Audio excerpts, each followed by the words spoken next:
नमस्कार सर्वांना. आता मी पोहोचली आहे अक्कलकोटमध्ये.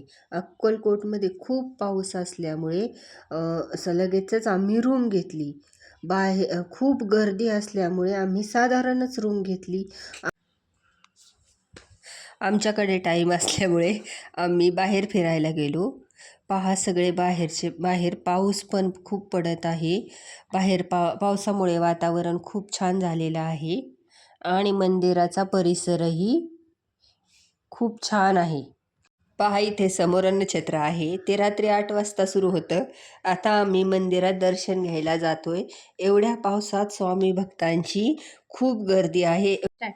इतक्या पावसामध्ये सुद्धा स्वामी भक्त स्वामींचे दर्शन घ्यायला येत आहेत. पहा मंदिराच्या परिसरामध्ये खूप पाणी साचलेलं आहे. संध्याकाळची वेळ झालेली आहे तरी सुद्धा मंदिरामध्ये भाविक दर्शनासाठी खूप गर्दी करत आहेत. इथे दुकानं लागलेले आहेत प्रसाद घेण्यासाठी.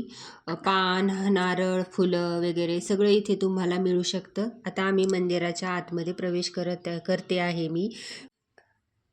मंदिराच्या आतमध्ये प्रवेश करता क्षणी समोर वटवृक्ष दिसत आहे आणि मंदिरामध्ये खूप छान अशी लाइटिंग केलेली आहे. मंदिरामध्ये आतमध्ये मला शूटिंग घेण्यास बंदी होती म्हणून मी कॅमेरा बंद केलेला आहे. आणि बाहेर इथे आवारामध्ये स्वामींचा खूप मोठा फोटो आहे. मुंबईच्या एका स्वामी भक्ताने रुद्राक्षापासून हा फोटो तयार केलेला आहे.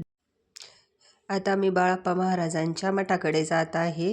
बाळप्पा महाराजांचा मठ हा स्वामींच्या मंदिरापासून जवळच आहे. पाऊस येत आहे मी पायी पण जाऊ शकतो आपण. मठात आल्यावर तुम्हाला खाली हे चौकोन केलेले दिसत असतील. हे चौकोन पांढऱ्या रंगाने बनवलेले आहेत. त्या चौकोनामध्ये स्वामींचे पावलं पडलेले आहेत. त्यामुळे तिथे कोणालाही पाय ठेवू देत नाही. या चौकोनामध्ये स्वामींचे पाऊल दिसत आहे. इथे अंगावर शहारा आणणारं हे दृश्य आहे. प्रत्येक ठिकाणी एक एक चौकोन बनवलेला आहे आणि समोर स्वामींची मूर्ती आहे. हे आम्ही तिथे दर्शन घेतले आणि गादीवर इथे स्वामींचा फोटो ठेवलेला आहे आणि इथे बॅक साईडला गोशाळा आहे.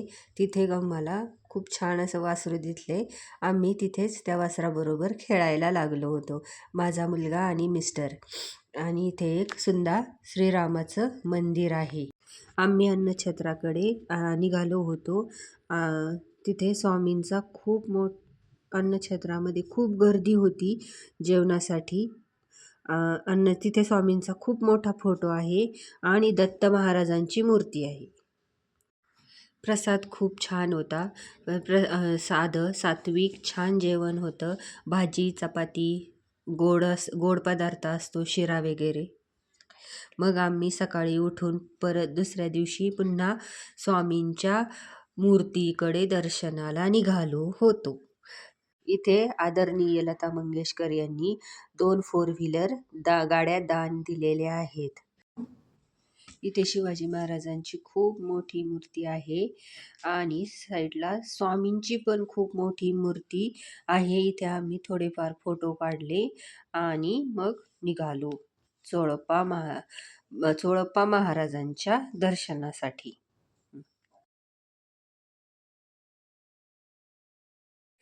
आता आम्ही चोळप्पा महाराजांच्या मठाकडे जात आहोत. पहा इथूनच जायला रस्ता आहे.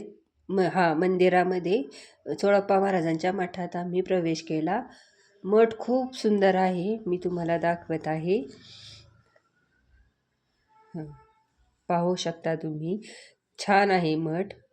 आम्ही इथे दर्शन घेतलं आणि पुढच्या वाटचालीसाठी निघालो. आजचा ब्लॉग इथेच एंड करते. तुळजापूर आणि पंढरपूरचा ब्लॉग पाहण्यासाठी चॅनलला सबस्क्राईब करा, लाईक करा, शेअर करा. Thank you very much.